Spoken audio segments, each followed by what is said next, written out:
All right, welcome to week 9. Just a disclaimer for this week. If the broadcast does stop all of a sudden, it's my computer. I'll share the screen now. It's my computer that's not very lacquer. It's giving some security check kernel error, which Google tells me is a driver or a memory module. Memory module, I guess. Yeah. All right, so it's week 9. I hope everybody enjoyed their long weekend. So some people enjoyed it a bit more than others. They didn't write the quiz.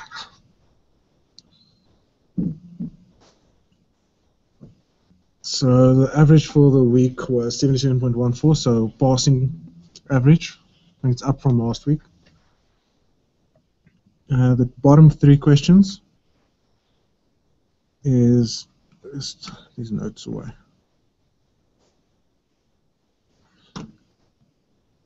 So everything was set up nicely. So the bottom 3 questions were 6, 1, and 3. We go to question 6, 28% average.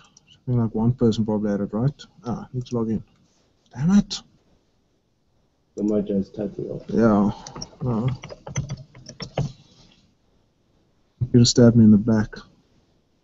It's so good to you. Giving you updates. Kept your browser balanced. Using some Bing, using some Google. You use Bing. Yeah. That's your problem. Bing isn't the problem. Bing has got pretty pictures on. Like it's a different picture every day. Really? Yeah. Alright, so question 6. So this question was a bit about transactions, and although we didn't cover transactions specifically last week, I did mention it like a few times because I knew this question was in there in the quiz and people didn't listen. So let's see. Okay, can you see the screen share now? See, Wembo said still no screen share. Showed but went away. Nope.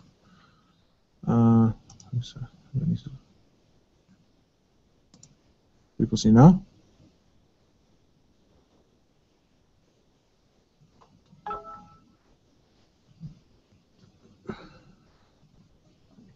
Joe wants to chat to me.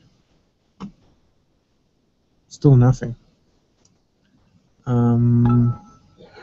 Maybe ask Joe, because there's not that many people. Just ask him what he wants. Okay, let me reshare. Or maybe Joe's trying to chat to you, tell you that it isn't. Alright, just stop presenting. Screen sharing, stop screen sharing. Joe doesn't know what the URL is for the video feed. I cannot get into Hangout. There's too much happening. We can take a break. Okay, let's take a break. Let's take a break. Okay, no one freak out! I had no coffee today because it's hurting my muscles for some freaking reason. Okay, let's get the link for Joe.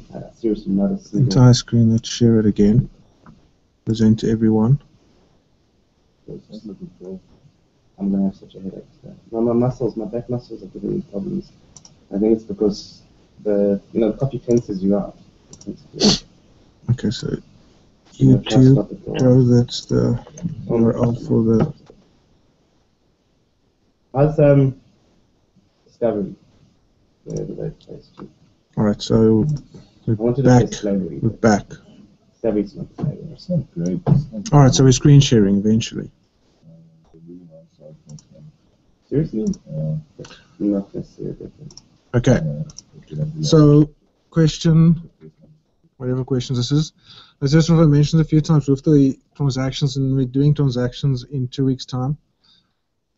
Whenever there's any JMS, anything involved and it's part of a transaction, if it isn't committed, it won't send the message. It'll, the JMS provider or the server waits for the thing to be committed before it actually sends it. And because it waits for it to be committed, you can't have a send and receive in the same transaction because it's only going to be sent once it's committed, which means the transaction is going to be over. So the main thing on this code is that the message isn't going to be sent and there's nothing's going to happen with the database that's waiting for it on the other side. So the bottom answer, neither the message is sent nor any database changes get committed. So answer there. All right, then question 1 and 3. So question 1, it's a Rory question, R1. This is around transactions again. And then a container managed transaction in a message-driven bean is allowed to send and receive a JMS message within a single transaction, because it only sends it when it is committed. You can't have it send and receive in the same transaction. That's pretty straightforward. And then the other one was question 3. And this is just getting your JMS topic, your destination, into your bean or wherever you're using it. So looking at this, just looking at the for top one, is sort of saying topic is equal to JMS topic is nothing like that. So top one you can write off already. The one of the static you can write off as well, and the fact that it's got nothing, just says resource there. But the main thing is static. Like, you can't have anything static. So if you see anything with beans that's static, you can really start being all nervous about it. So it just leaves the last two, which is resource name equals JMS topic and resource lookup equals JMS topic. Now the fact that they're saying the name is JMS topic, so we say, well, it should be the name. I'm not talking about the lookup or the GIND or anything around the ENC or anything like that. So the correct one is the name. So most people picked one of the, either this one or the other one. So the correct one or the wrong one. The other thing, there was, I think it was question 8, which asked you to give 2 answers. I saw some people actually didn't give 2 answers, they only gave 1 answer. They were correct, but they only gave the 1 answer. So it's important that if there's 2 questions, if there's 2 answers to a question or 3, you have to answer both of them. You only get some points. I'm not sure about in the certification, it does warn you that you haven't filled everything in, but I'm not sure how they're going to mark it, if they're actually going to, yeah, so they might give you no points for that. So just be aware of it. If you've got one, this one, it says which of the following is correct, you have to give 2 answers. So just keep that in mind. And that was that, and then that's it. So I think there's 1 quiz left, and then there's 2 that we're going to do mock exams for. We'll use the Infoware mock exam stuff to do it. So that you can just make sure everybody's got it loaded and it's working, because it's important for the mock exam. Yeah. Because for the EJB certification, that mock exam is your best weapon for writing it. It really helps a lot, and it gives you a lot of practice. Okay, so any questions? Nothing? Okay, Joseph, thanks. All right, so this week we're looking at interceptors. And the same type of stuff, when it's used, when to use it, how it's set up, and life cycles and all that. So the sort of same sort of theme you see in the previous weeks. So looking at where we are, we're just looking at interceptors. So we sort of moved away from the whole session being message-driven beans to more container-provided services. The other beans are using it's the container that's controlling it. So it's sitting there. So getting into interceptors, just where this fits in. Interceptors is all part of the aspect-oriented programming section, move, whatever you want to call it. So AOP. So for the exam, they're not going to ask you questions about aspect-oriented programming, but it's good to know where this comes from and how interceptors fits into it. So I'll just put like a slide together just to explain that. So aspect-oriented programming is all about cross-cutting concerns. So you've got something specific that you're going to need across all your code, but it's not business specific. Something like logging or security or auditing or getting statistics. Everything. Everything. So AOP sort of allows you to sort of separate that non-core, non-business core code into their own modules, and then being able to inject that into the code where it needs to go. It also helps with the concerns that you can switch them on and off, disable them, and also because you've got your whatever you're putting across everywhere in one place in one module, it keeps it consistent. So you don't have the same logging code copy and paste it across 50 different classes or 50 different beans. You've got it all in one place, and it just gets injected. So some of the basic terms around aspect-oriented programming is first one is concern. So that's what you're concerned about. Is it for logging? Is it for security? Is it for statistics? Then you've got your advice, which is the actual code that's going to handle your logging or your security. Point cut is the place in your code where that advice is going to be injected. So it will usually be in the beginning of a method or at the end of a method. Then your aspect is the combination of your point cut and your advice. So it's this piece of code and where it goes into your actual method. So that's your aspect, and weaving is actually taking that aspect and putting it into your code. And that usually happens at either compile time or runtime. Java, I'm not sure. No, .NET, it happens at compile time. Any idea when it happens? I didn't think about looking at that. Probably at compile time as well. Yeah. Your IDE warns you around aspects. Yeah, so it'll weave that in during compile time. All right, so that's where interceptors fits in. So interceptors is Java Beans' basic aspect-orientated programming. So it's not as fully fledged as something like AspectJ, but it can. It's good enough for what you'll use it for. If you need something like AspectJ, then you probably have a bigger use case than just normal stuff. So interceptors is only used and invoked in like methods before methods execute or after they've executed. So the point cut is the entry to a method or the exit after a method. With interceptors, you can catch exceptions and handle them. Interceptors can be applied to normal session beans or message-driven beans, so any type of bean pretty much. And the interceptor classes are pretty much linked to whatever bean they weaved into. So their life cycle. So if you've got a interceptor that's been weaved into a stateful bean, it'll be activated and passivated. If there's one stateless bean, there'll be one interceptor class for it. So it works. They go hand in hand. And even with stuff like concurrency with singleton beans, you'll get the same thing. Transactions, security, everything, the same way it works in your bean is the same way it will work in this interceptor class. So if you can't access the transactional context from your bean in, let's say, a post-construct method, callback, you won't be able to do it in your interceptor bean either. So all of them work together. So looking at where you'll use this, so you can either use it before a method is executed. I generally use that for some other auditing concern, like logging or getting statistics or security, and also for verifying or changing parameters. So you might have some use case that on a specific method, if a value is more than 100,000, it needs to be 101,000, something like that.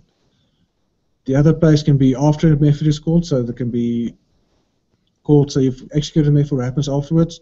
That once again for auditing, or logging or security, and then also you can change the return value that actually gets returned from that method. And then for any exception, so if that specific method throws an exception, you can catch that exception and either retry the method or actually push it onto a different path. So you've got that sort of functionality, and that's what you'll basically use interceptors for. There's also a use case where you can use interceptors to do your own annotations on stuff. So Van, you asked about annotations last week. So that the use case for interceptors is annotations as well.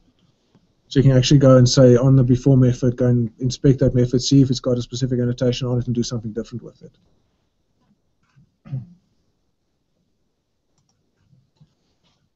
So declaring the advice, so how do you say which code, what's your code that you want to run when the method gets intercepted?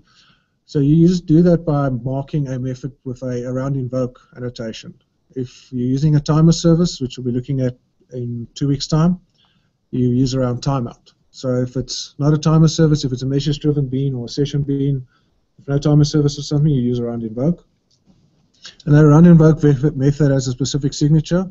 So it returns an object, it's got a name, and then it's got a method, invocation context, which gets passed in. And you can also throw an exception, so checked exceptions. So that interceptor method that you're going to define can either be defined in your actual bean class, or it can be defined in an external class, which is probably a better way of doing it.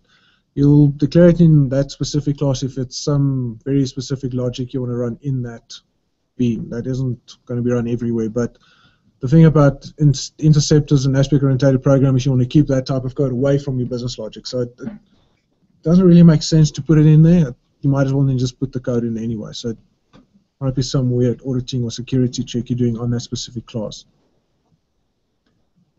Then that invocation context, as says, used for getting any details. So when that interceptor method is called, you can see which method called it, what bean it was called from, what the parameters are. You can go and change the parameters. And the important method here, and this is something they're asking that you're going to see in the certification questions, is when that around invoke method is called, you have to go and call the context.proceed method on there. So the proceed method says, okay, this method that we've just intercepted, actually go and execute it now.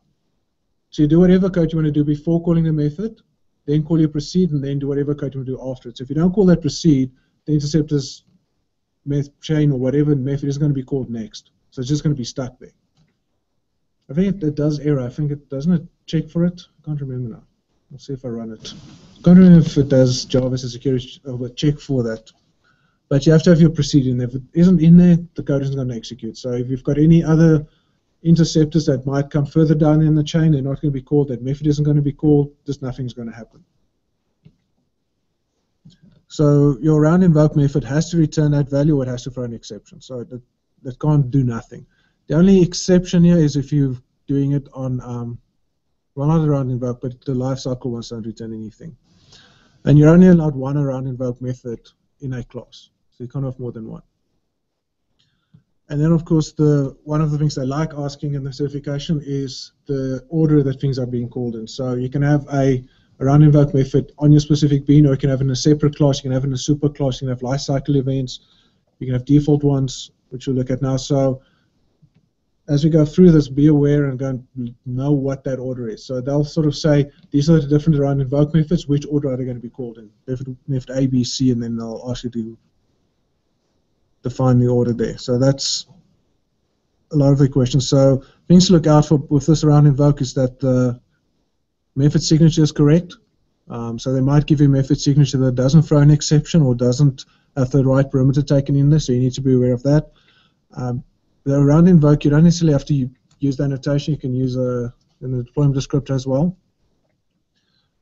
You have to call the proceed method, and it has to return something. That around invoke method has to return. It can't not return. So invocation context, like I said, you can get your target, your method name, your parameters. One thing that I haven't really seen is the get context data. So what you can do is you can actually set your context data on there. So if you've got a chain of interceptors that are running and you do something in the first interceptor and you want to pass data along from there, you can put it in your context, and then interceptors down the line can actually go and read that context and see what data is there. So it might have been some security check that you've done, or some resource or something that you've already got that you just want to pass down the line that you can use that for. And I said the important one is the proceed method. You have to have a proceed method. Okay, so that's going to get us into our first demo. If there's any questions or anything so far, nothing. Okay, so what I've got here is just a singleton bean, which I've just set up to be a RESTful service. I've set up to be a RESTful service. So controller, and then just a bean that's got one method that we're going to call, and it just returns hello-ness from Animaniacs. Bring back memories. Yeah, gives away my age. Wasted childhood. So the first one we're going to do is just go and add the around invoke method. So it needs to return an object. This would have been so much better if it could have been a generic. So you can return an object. You can call it whatever you want to. So let's just say intercept. And get that invocation context. We get back there. Text. It throws an exception. Alright, so that's the basic method signature for it. Then we're going to go and mark it as a round invoke method. Let's get some data here. So as I say, log.info So this is the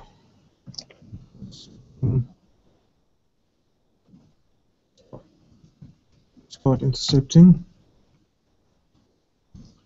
Get from the context, we can go and get the method name.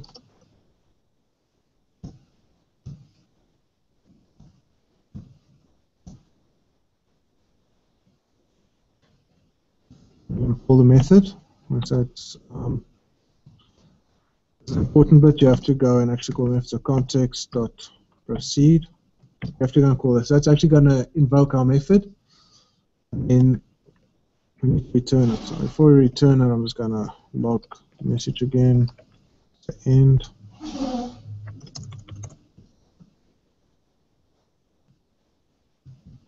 And we're going to return that result.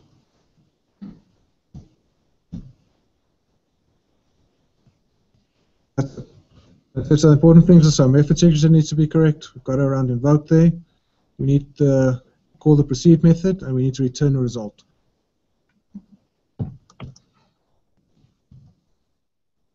We go and just package this up and run it. What are you using? Tommy. Knew you'd come around. No, Glassfish burned me so bad. And Wildfire scared me. Tommy's like a warm, fuzzy place. Because it's Tomcat. In essence, it's just so simple. Okay, let's see this deploy. Yeah, so we've got our controller there. It's using error loading Postman. Awesome. Let's see if we send it. So I can say it returns hello nurse. So on our log, we can see it intercepted the call. Then we actually hit the call me method, and then we enter the method. So it's very straightforward and easy. And that's what the interceptors do. So, hi.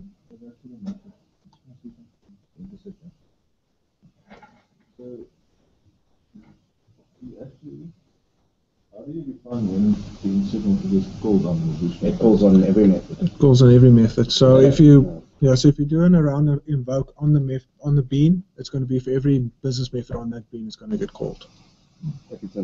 Yeah. So a few slides down, you can exclude certain methods, but you say round invoke, it's going to be calling every method on that bean. So you don't have to say which one's going to be called. And if you want to, you can specify it as well. So we'll get to that now. So you can go and say interceptors, and you can specify which interceptors you want to have called on this thing. So I can, this will be bean.class, so it'll call its own interceptor. Yeah, so by default it'll call everything in that specific bean.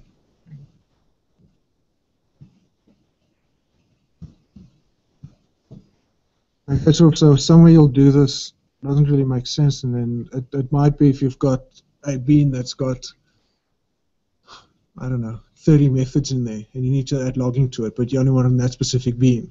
Then you might add to the gunk in there. You've already gone hairy. Yeah, so it might be a bit hairy to go and add this to a bean, but this is sort of the most basic, easiest way to do is just to add it to one specific bean. So add that to just that bean. If you wanted more beans, you'll have to. We'll see now how to specify that. All right, so the way we did it there was just on that one bean, whatever method's on that bean, but you might have more than one interceptor, so you might have a security interceptor, you might have a logging interceptor, you might have a statistics interceptor. So to go and define that on a bean, on beans, you can go and specify the interceptors notation on there, and this is the classes that you want to intercept on that specific class or that method. But with any aspect-oriented programming, you don't want to go and put this code in your actual business code, because then you might as well have just put your code in there. So you always want to, so when it comes to aspect-oriented programming and interceptors, it's better to do this in the deployment descriptor anyway, and not in the code, but you can do it in the code. So you can either specify at interceptors, and you go and say whatever the interceptor classes are you want to have there, and you can list comment limited, list as many as you need there, or you go and specify it in your deployment descriptor, where you're going to specify which ones are interceptor classes first, and then in your assembly description you go and specify the binding. So saying this interceptor is bound to this bean, and specify it like that. The other one around interceptors, you get the thing around default interceptors. So when you do your binding, like you actually bind a specific bean to a specific interceptor to specific beans. Instead of specifying a bean name, you can just specify a wildcard character, the star character, which means you want to have this interceptor called on each and every single bean in your jar file. So when there's nothing when it comes to the scoping of your deployment descriptor and your specific beans, that interceptor has to be in the same jar as your bean, because otherwise there's no way for the container to get that interceptor code weaved in and put into your bean. So it can't be in a separate jar, unfortunately. It needs to be in the same jar. So that's where it's scoped. So it can't be in a separate EAR file. That's not going to work. It doesn't work like the normal injection and resources and so on. And the reason for this is because it gets injected at compile time, not at runtime. So if it was in a separate EAR, the container doesn't do the injection. It's the actual compiler that does the weaving for you. So that's why it doesn't make sense for your interceptors to be somewhere else other than in the same jar file.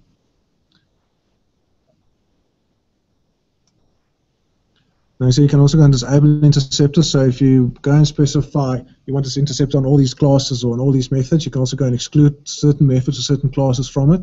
Once again, either by using annotation on that class or method, so you can exclude your default interceptors. So you say, okay, well, I've got a default interceptor that logs everything, and there might be some other security-sensitive method. You want that to be logged. You can sort of exclude default interceptor from that.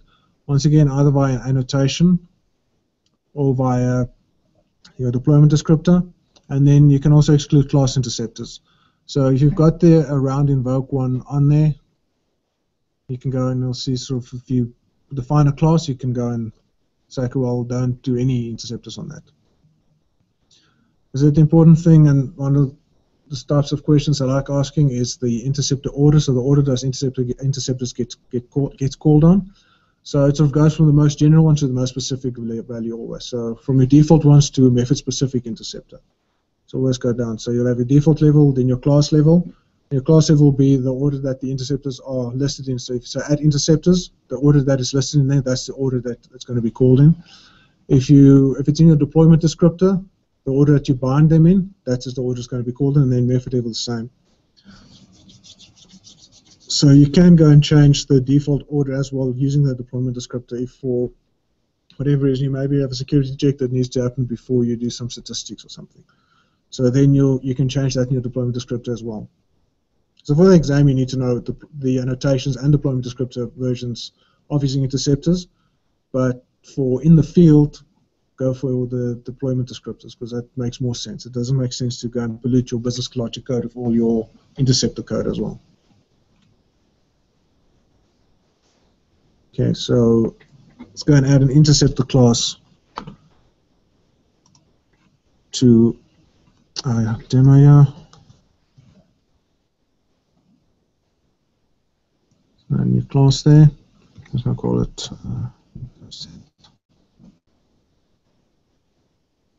this is just a normal class, nothing fancy about it. Arrow around invoke method, I'm just going to copy it from the bean.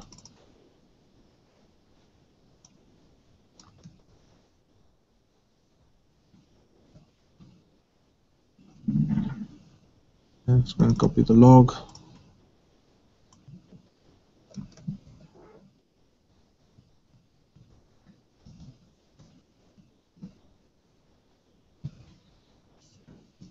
Right, so you can go and then book this as a interceptor like that, or you can go and define it in your deployment descriptor. I'm going to do it in the deployment descriptor because I'm cool like that. Yeah. All right. So anything else I need on this method? Nope. So let's maybe say start class intercept. You can see it in the log file. So if we go into the JB jar, so we're just going to define our interceptors here. BBD being as cool as it is, gives a nice auto completion there. server, and it's our intercept class. So that's the same as going and saying putting an @ interceptor on your actual class, and then we're going to go intercept the bindings, not blindings, bindings. That's the descriptor. And if you can say which bean you're going to bind it to, so we're going to bind it to bean. So interceptor class is. I don't know why they didn't give it a name. Other things you can go and you can give the B name, you can just use the B name everywhere, but for the interceptor classes, there's no interceptor class name. Alright, so that's it. So now we sort of said our intercept class we've got, we want to weave it in with the bean code, so it's going to be called now as well. So let's go and repackage it.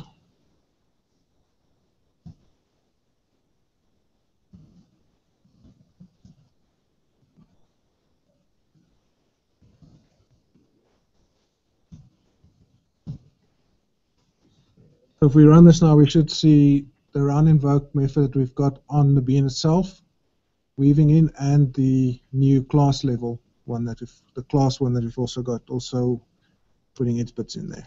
So I'm just going to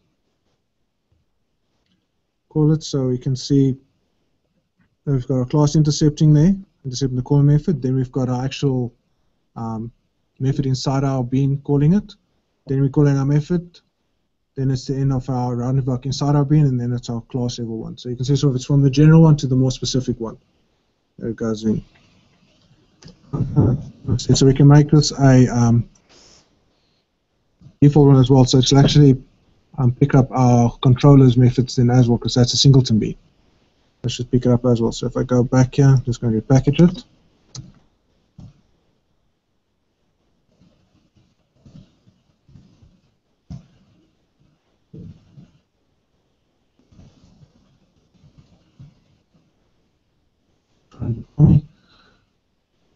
So we should see added there now from our control list, we should see this me method being called as well, or being intercepted.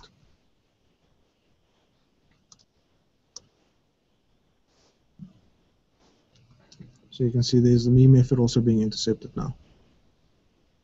And all we did was we just made a default interceptor, so it's being called across all beans. Cool beans. Yeah. The project's already in bad shape if you're intercepting one. We have a problem. We don't know. Okay. Is there anything else I wanted to show you? No, I think that's it. All right, then the last bit around interceptors is just lifecycle interceptors.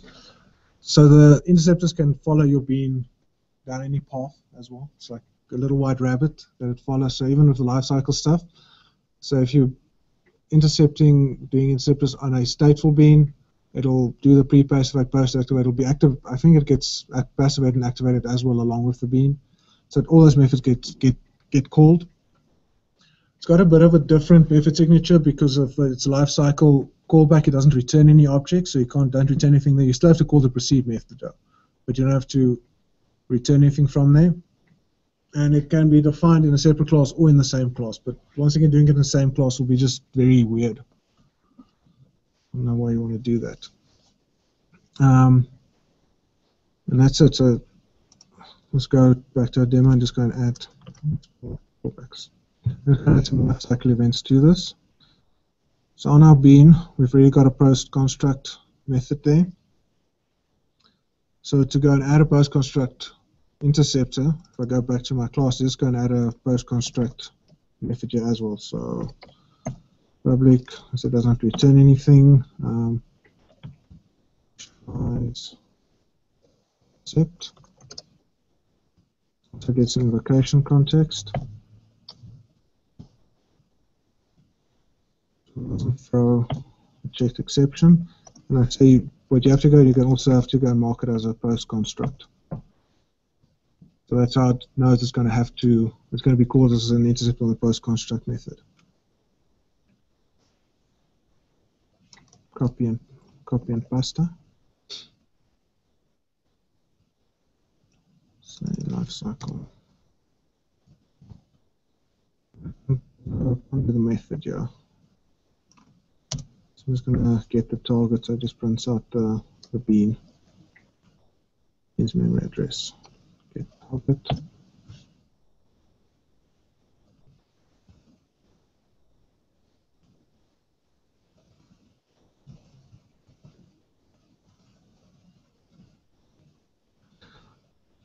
I'm doing this wrong. Is that you don't? It doesn't supposed. It's not supposed to be a checked exception, but you have to call the proceed method, which is marked as with a checked exception. It's kind of weird. Yeah, but it shouldn't. Let's see, I wonder if this is even gonna. See, this compiles. Everything says you don't have to, except the signature of that method. So it doesn't compile. So I don't know if I'm doing something. Am I doing something wrong here, Rory? Like none of the examples in the books do it this way, but I can't get to it.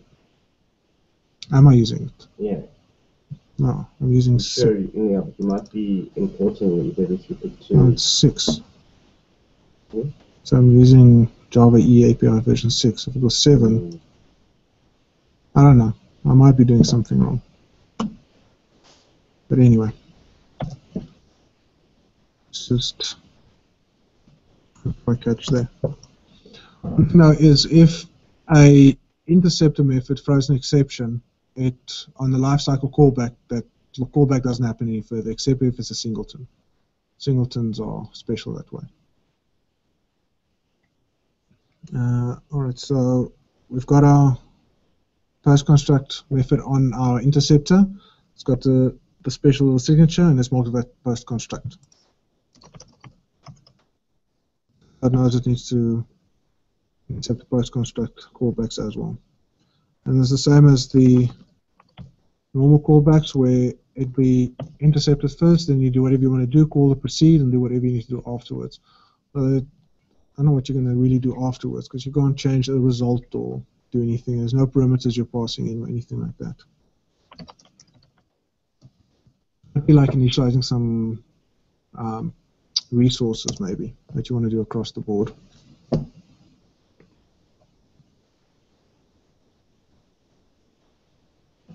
Okay, here it's been deployed. So if we do the call now,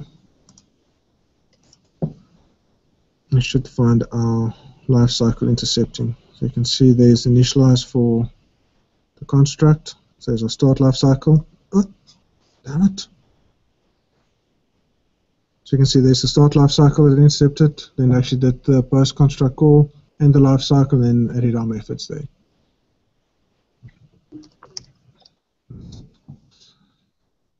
So for the certification stuff, the idea around interceptors is quite simple. You know, it gets called on a method user around invoke. You specify interceptors. They've got specific orders. You have to call the proceed. You have to do exceptions. You have to see that it's returning something.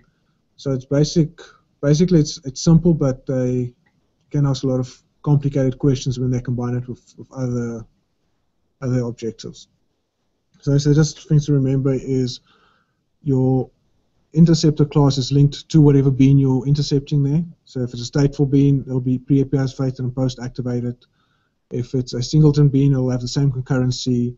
If it's a stateless bean, you won't have a transaction context that you can run there. That same type of thing. So whatever happens in your bean will happen in your interceptor class as well, and in your whatever around invoke method you're using. So there's no difference between them. All right. Any questions? Whatever the two around invoke methods defined in the same class will both intercept methods get called using match. Yeah, like set off, but like set off week, I'll go and add another round invoke there. But yeah, the method says you have to have it there. So I'm not sure, like if you go and look at the examples in the books, they don't have it there. So I guess you don't compile a book, but but if I compile the code, it's not there. Let's go and see if we add another round invoke, you know, on our bean, yeah. I remember there was something like that. Step 2. So IntelliJ is already telling you it doesn't like it, but I don't know if it won't compile. Yeah. Let's see what happens.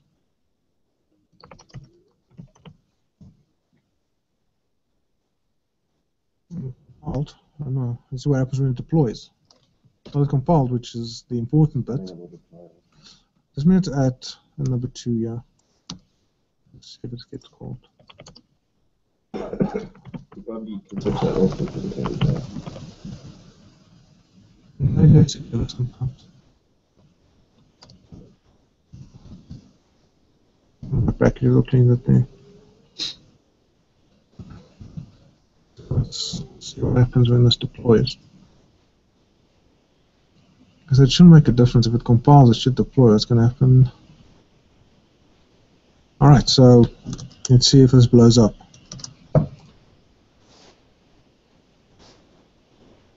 It actually called both. So I think the spec says you're only allowed one. Compiler doesn't care. No, but Tommy is very loosely affiliated with the spec. you often ask question that probably won't. No, but I mean that the interceptors are still part of the compiling process. Tommy's like whimsical when it comes to adhering to anything. Okay.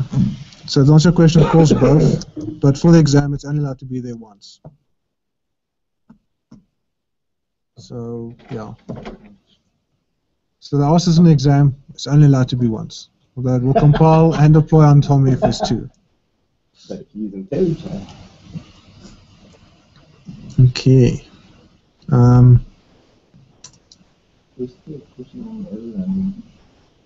Using a random vote in your method as an exception. Can you handle it in the random vote and run double to the front end? Yes, so one of the things you can do is you can add a, when you call the proceed method, you can throw an exception, you can catch it in your around invoke method, and you can decide what you want to do with it. You can either suppress it so it doesn't bubble up, so you can just catch it and log it, or if there's some specific logic you want there, once you catch that exception, you might want to call another method or pass it on to another beam, or go and add something into your get context. So you can either catch it, or if you leave it, it'll just bubble up like it happened in the actual method itself. So if you don't catch it and handle it in that around invoke method, it'll be like the around invoke method was it, then the exception will just bubble up and do whatever it did before. All right. So this weekend, bit of a bigger quiz. So it's 20 questions. It's not too difficult, so you've got an hour for it. So once again, getting down to the 3 minutes per question type speed. So it's 20 questions from this week's topic. It's not that difficult. There's a lot of true and false questions. I say sort of the interceptor stuff. It's not difficult. It's not a difficult concept, and I don't try and trick you up too much. The things I try and trick you up with is the order that those around invoke methods get called on, and sort of combining it like, well, if you've got a singleton bean, does the concurrency flow into your interceptor? If you've got a stateful bean, does the pre-passive wait gets called on the interceptor class as well? That type of stuff. And if it's on a, like I said, it can be on any type of bean. So it doesn't matter if it's a singleton, stateless, stateful, message-driven. If you've got a message-driven bean, if your on-message method gets called, it'll also get called. You can exclude it, you can add it, and same type of thing. So quiz opens on Friday, again closes on Sunday. Next week we're looking at transactions. So that's also one of those tricky ones, which they like to combine with other bits. And I think you'll also see on the reading that, especially for the enterprise Java beans one, that study notes has got those sort of transactions per bean type in there as well. So the different beans handle transactions a bit differently. And the same as with concurrency when it was container managed or bean managed, the same thing again with bean managed, container managed transactions. So I always, well, might sound stupid, always sort of got confused between the concurrency and transaction because both were bean and container managed. You know, so they'll ask a question and then it'll be about transactions, but they'll be thinking it's concurrency because it's bean and transactions. All right, so this is weekend 20 questions. Once again, if you can't write this weekend for whatever reason, let us know ahead of time. I'm not going to follow up with you on Monday and say, hey, why didn't you write the exam? If you're not going to write it, then you don't write it. Then you're probably just means that your average is going to be too low to go and write the certification. And the attendance keyword for this week is intercept, if I remember correctly. Yeah, intercept. And that's it. So if there's no other questions, I just ran intercept with above multiple round evoked cases, and Glassfeed uses only the last round evoked method. Tommy runs all now. That's why I love Tommy. You can just hack the shit. It makes me not want to run it in production. But Tommy is production grade. I don't know. All right, cool. Thanks, Rainbow. Okay, so if there's nothing else, then have fun this weekend writing the quiz, and see you next week. It'll be the second last week, so almost done. All right, cheers.